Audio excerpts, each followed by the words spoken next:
Livro Avisos Espirituais por Dom Francisco de Campos Barreto, Bispo de Campinas. Capítulo 34. Da perseverança. A virtude da perseverança é um dom gratuito de Deus e que a ninguém foi prometido. Entretanto, podemos e devemos agir para o merecermos, correspondendo às graças que habitual e caridosamente recebemos do céu. E como faremos para a perseverança no bem até a morte?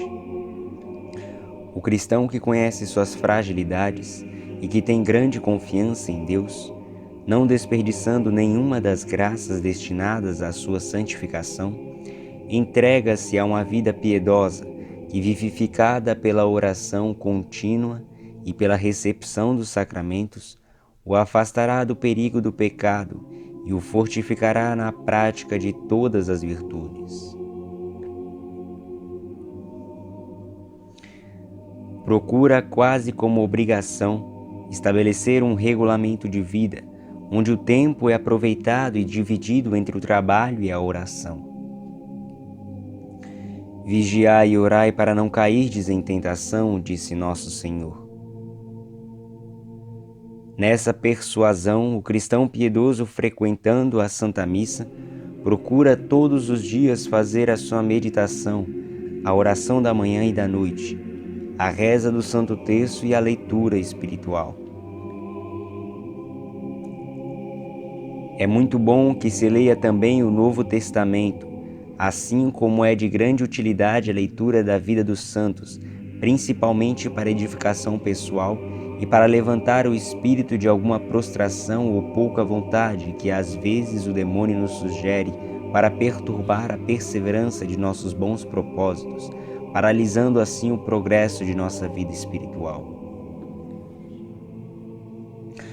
Oh, que bom seria se lêssemos mais vezes a vida dos santos, e com espírito reto e desejoso de os imitar à medida do possível. Quantas virtudes interiores que os santos praticam e que, sem agravos para a nossa saúde e nem desvaneamento para o nosso amor próprio, poderíamos também praticar, o que, no entanto, não fazemos por nossa negligência. Um dos mais apreciados meios de perseverança é a visita ao divino prisioneiro dos nossos altares, onde encontramos o Cordeiro Imaculado, pronto para a todo momento conversar com os seus filhos queridos. Aí Nosso Senhor ouve as nossas orações, os nossos pedidos e atende-nos segundo as nossas necessidades. Façamos, pois, a Jesus sacramentado muitas visitas com fé e amor. Visitemos a Maria Santíssima, de quem devemos receber os melhores conselhos e animações para a nossa vida piedosa. Tenhamos nossa devoção para com as almas que sofrem. Quem sabe se no purgatório ainda estão nossos parentes e pessoas a quem quisemos muito bem neste mundo. Peçamos por elas. Não percamos nenhuma ocasião em lucrar para elas as indulgências que a Igreja nos concede. Com isso faremos um grande ato de caridade que Deus nos recompensará. E atentos ao cumprimento desses atos principais da vida piedosa, tenhamos firme confiança em que havemos de perseverar no bem até a morte. É uma crença piedosa e razoável dos fiéis, que só por si a meditação de cada dia ou a reza diária do Terço da Virgem são garantia de perseverança final. Além disso, não temos a promessa de Jesus que diz: se alguém comer deste pão, viverá eternamente? Pois na frequência da Santa Comunhão encontramos a maior garantia de nossa perseverança final, da qual resultará a nossa salvação, segundo o que está escrito: aquele que perseverar até o fim, esse será salvo. Reparemos bem na necessidade dessa virtude. Não basta começarmos com entusiasmo a nossa conversão para Deus e mantermos a nossa carreira no caminho da religião por alguns anos. Tudo isso é nada se acabarmos mal. Das palavras do Evangelho se depreende que devemos começar bem e acabar bem a nossa missão neste mundo, pois só assim seremos perseverantes até a morte, adquiriremos a palma da vitória no céu, realizando em nós o que disse São João: bem-aventurados os que morrem no Senhor. Capítulo 35. Regulamento de vida. Acontecendo frequentemente encontrar-se almas piedosas que não têm exata noção de um regulamento de vida, julgamos acertado dar-lhes aqui uma norma geral que lhes sirva de modelo. Ninguém pretenda subir na perfeição cristã sem antes sujeitar suas inclinações, suas paixões, seu comodismo, enfim sua vida a um regulamento que o torne mais e mais semelhante ao divino modelo. Para corresponder à boa vontade de tantas almas piedosas, porém inexperientes, vamos lhe oferecer abaixo um tipo de regulamento por nós aprovado e observado por uma nossa piedosa dirigida, que o concebeu tal qual vô-lo apresentamos. Regulamento de vida. Pelo muito que me foi dado, minha vida deve se resumir numa única palavra: amar. Um dos meios para realizar esse ideal é deixar-me transformar, custe o que custar, num perene laus glorie, ao coração crucificado de Jesus, na divina Eucaristia. A especialidade de minha vocação será esta: cantar dia e noite, com ou sem vontade, o hino da ação de graças, servindo-me para isso da própria voz de Jesus, que se imola continuamente em todos os altares. Unindo o pouco que fizere sofrer ao muito que padece Jesus na divina hóstia, oferecerei minha vida e meu ser como um ato de louvor, não pedindo em troca senão amor para minha alma, santificação e conservação do sal da terra e conversão dos pecadores.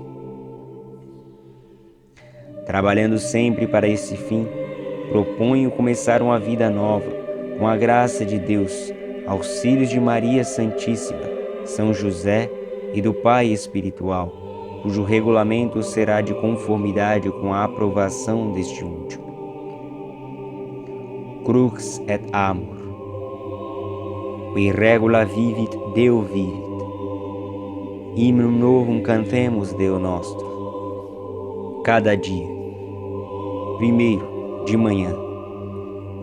Levantar-me energicamente à hora fixa, 5:30 no verão, 6 no inverno. Primeiro movimento, entregar meu coração a Deus, pondo-me de joelhos para fazer a pequena mortificação de costume. Vestir-me em espírito unida a Jesus crucificado, lembrando-me sempre que meu corpo é o templo do Espírito Santo.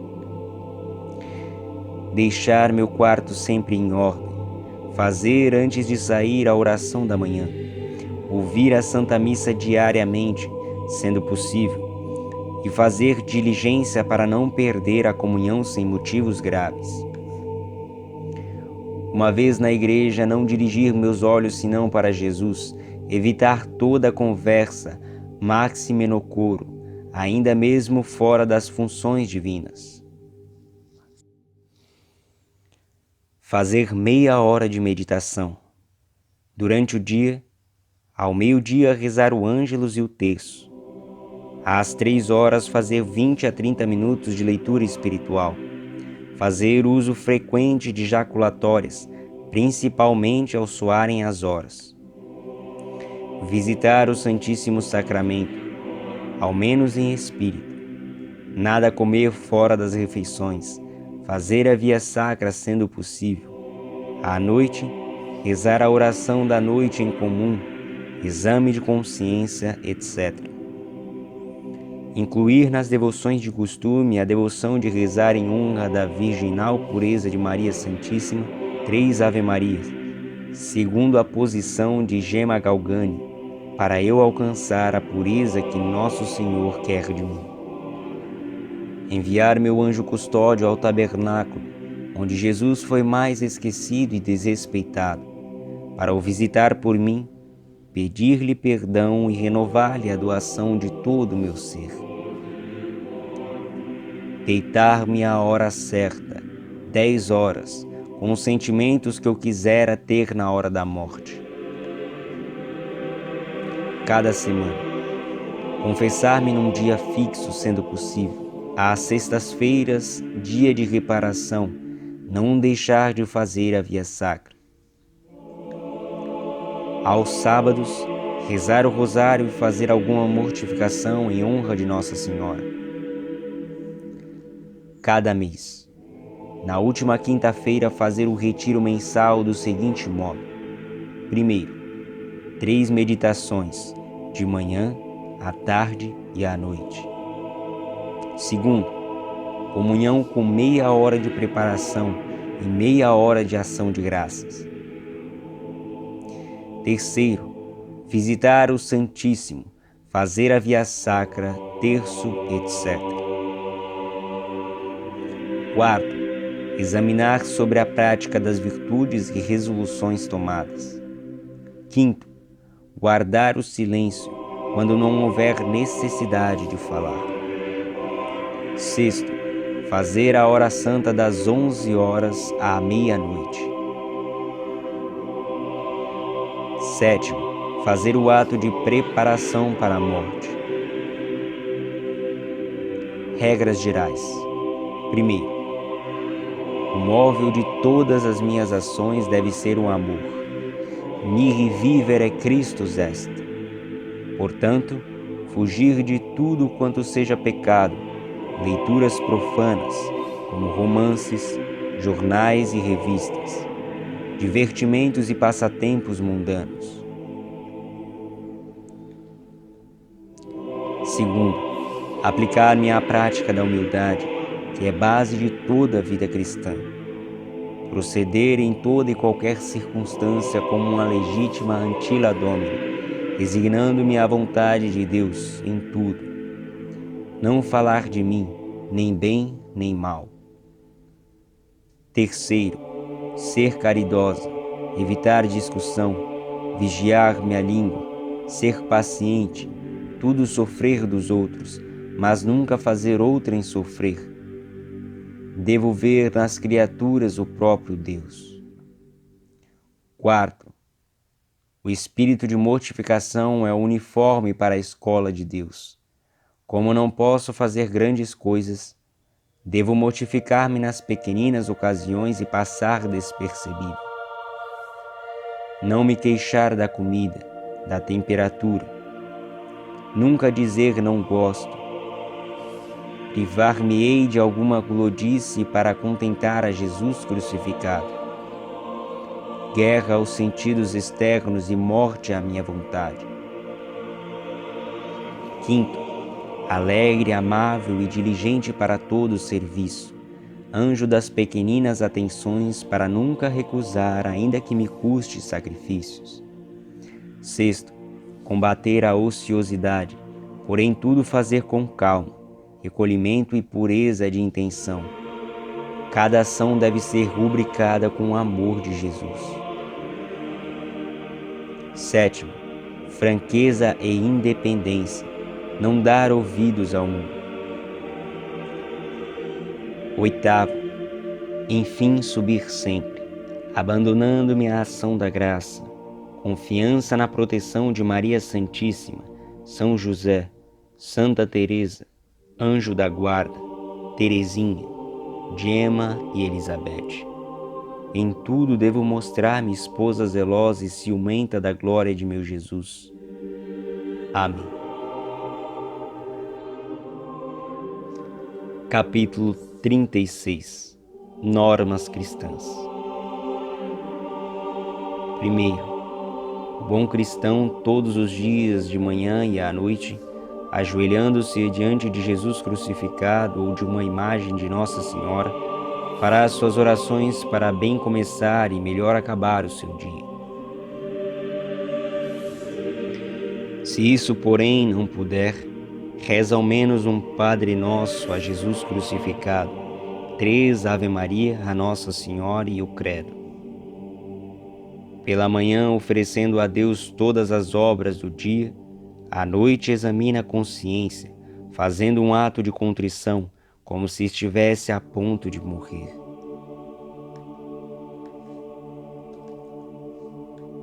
Segundo, terá uma ardente devoção a Nossa Senhora, o que é sinal de predestinação eterna. Para isso, rezará cada dia o terço, a invocará a miúdo, especialmente nas tentações. Lhe oferecerá alguns obséquios, como fazer esmolas, ouvir missa, trazer a medalha de Nossa Senhora das Lágrimas, rezar sua coroa, fazer algumas novenas e outras devoções, vestir seu escapulário e a todos falar de seu poder e de sua bondade, como mãe de todos os homens. Terceiro, todo católico cheio de fé deve ser modelo de oração e de ação. Por isso, desde os meninos, moços e moças, homens e senhoras, devem pertencer a uma associação religiosa, como seja a Irmandade do Santíssimo, ao Coração de Jesus, às Filhas de Maria, à Liga do Menino Jesus, às Sociedades Operárias Católicas, à Conferência de São Vicente de Paulo, etc. Não basta pertencer de nome a uma associação, como infelizmente fazem muitos. É preciso, para a honra própria, frequentar as associações religiosas, trabalhando ativamente para o seu maior progresso. Só assim honrarão o nome de católicos que querem ser. Quarto, todo bom católico manda os filhos ao catecismo, assina e auxilia o jornal católico, publicando nele seus anúncios. Comprando somente livros bons, lê ao menos a História Sagrada, o Novo Testamento, a Imitação de Cristo, a vida dos santos e da Igreja. Quinto, o católico convicto vence o respeito humano, praticando abertamente sua religião, fazendo a confissão anual e sua comunhão pascal, e como apóstolo, trabalha com os parentes e amigos para que estes também recebam os sacramentos e sejam religiosos de fato.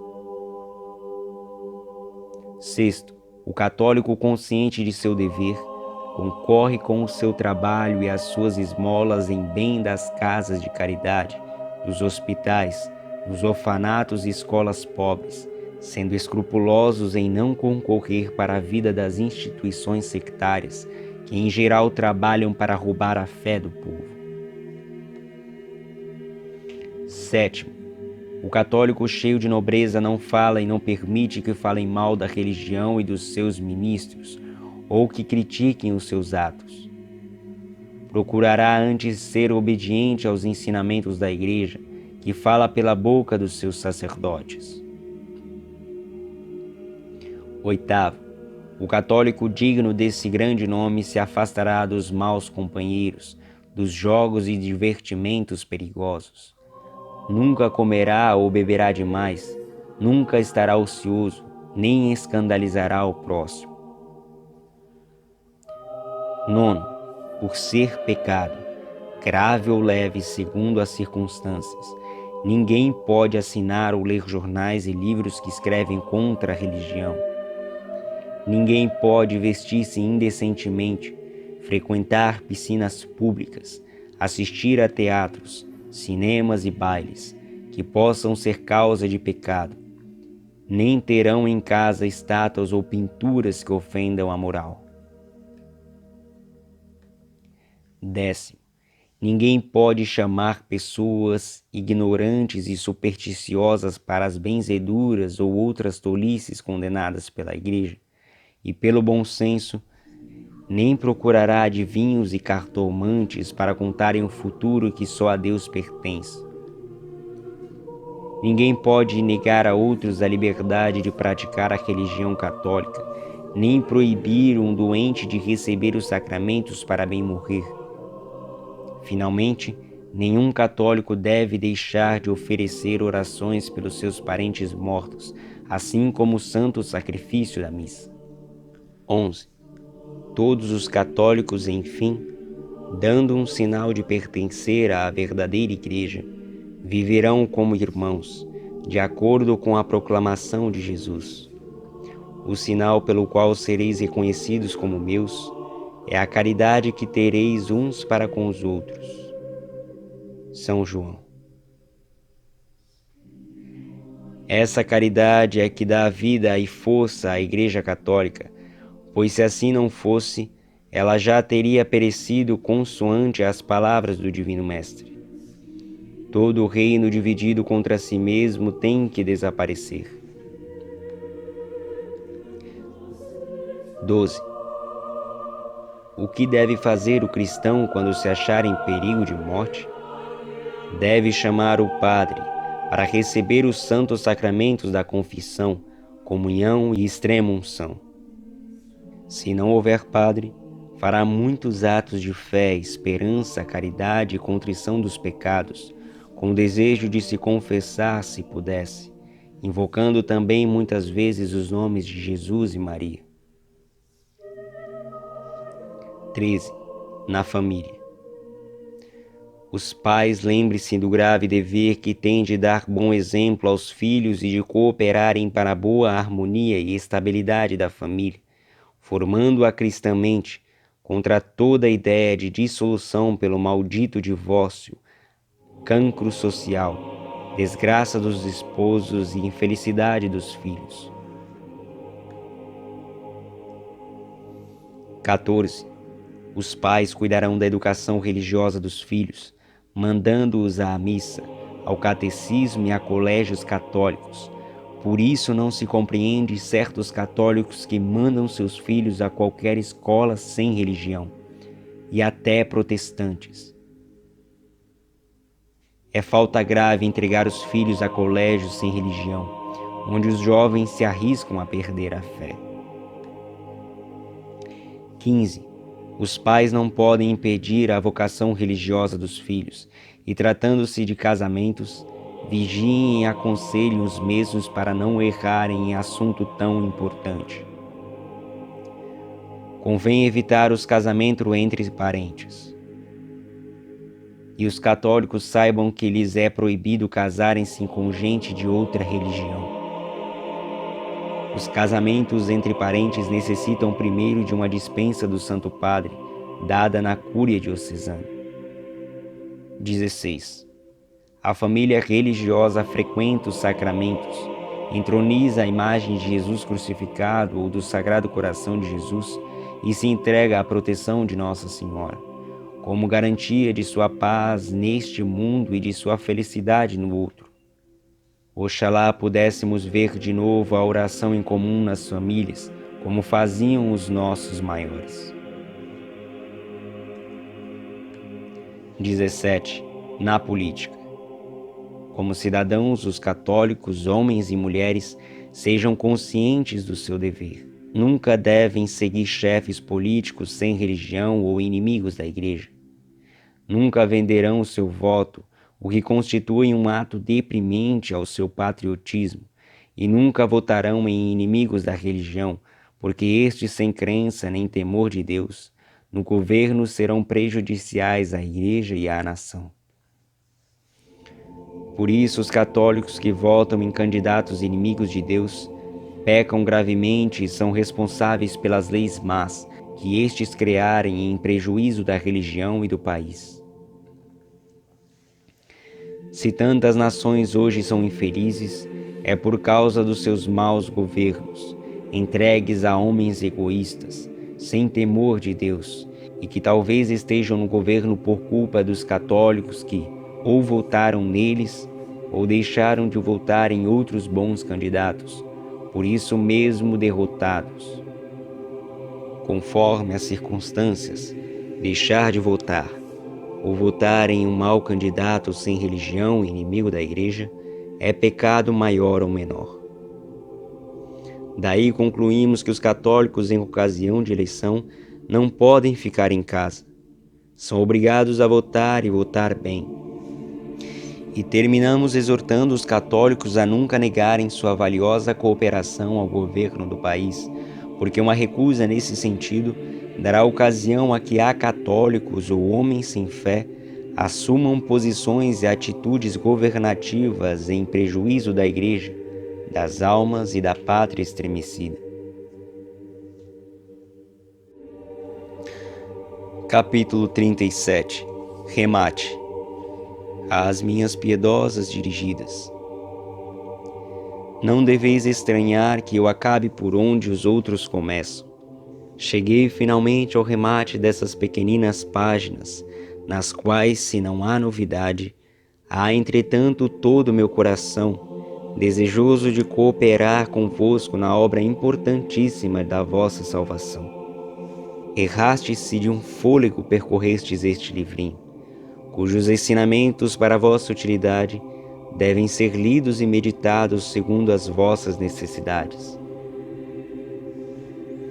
Ao depor em vossas mãos este trabalho, por vossa piedade solicitado, e como uma recordação da confiança que depositastes em vosso diretor, quero ainda lembrar-vos a dificuldade que vos acompanhará no cumprimento exato de vossos deveres religiosos. Sereis frequentemente combatidas por más tentações que vos quererão desviar do bom caminho, como pela vossa própria natureza sempre inclinada ao comodismo, capaz talvez de vos arrastar à quebra dos vossos santos propósitos no negócio importantíssimo de vossa santificação. Por isso, mais aproveitará do livrinho que ora vos entrego, que em suas precisões, com prudente e demorada reflexão, mais eficazmente transportar para o coração o que os olhos lerem nas suas modestas páginas. Sim, para a perfeição cristã, para uma alma se santificar, não basta conhecer a verdadeira doutrina. Esta muitos incrédulos a conhecem. A primeira condição, a condição única para uma pessoa se santificar e se tornar amiga de Deus, resume-se numa vontade eficaz de realizar aquelas coisas que Jesus Cristo mandou. São João capítulo 15, versículo 14. Portanto, para atingir a meta dos vossos piedosos desejos, deveis praticar tudo quanto os evangelhos e a Santa Igreja vos ensinam, ainda que isso vos custe algum sacrifício. Pretender alguém o dom da piedade sem a vontade de vencer certos empecilhos da vida e sem o propósito de combater os defeitos do coração é iludir-se a si próprio. Se, pois, bem intencionadas, perseverais na vossa vontade de amar e de agradar a Jesus, lede com frequência essas regras diretivas de vossa vida religiosa, para delas colherdes a calma para as tempestades do vosso coração e a força para progredirdes nas belas virtudes que concorrem para a perfeição cristã que tanto almejais. E se na leitura deste livrinho encontrastes alguns segundos de prazer, se nas suas páginas bebestes um pouco de animação para, resolutamente, vos aproximardes mais de Jesus crucificado, reze um Padre Nosso e um Ave Maria, eu vos peço, pela utilidade permanente do santo ministério, que com felicidade exerço em honra de Deus e na salvação das almas, assim como pela minha perseverança final, a graça que neste mundo mais ambiciono. 4 de agosto de 1911.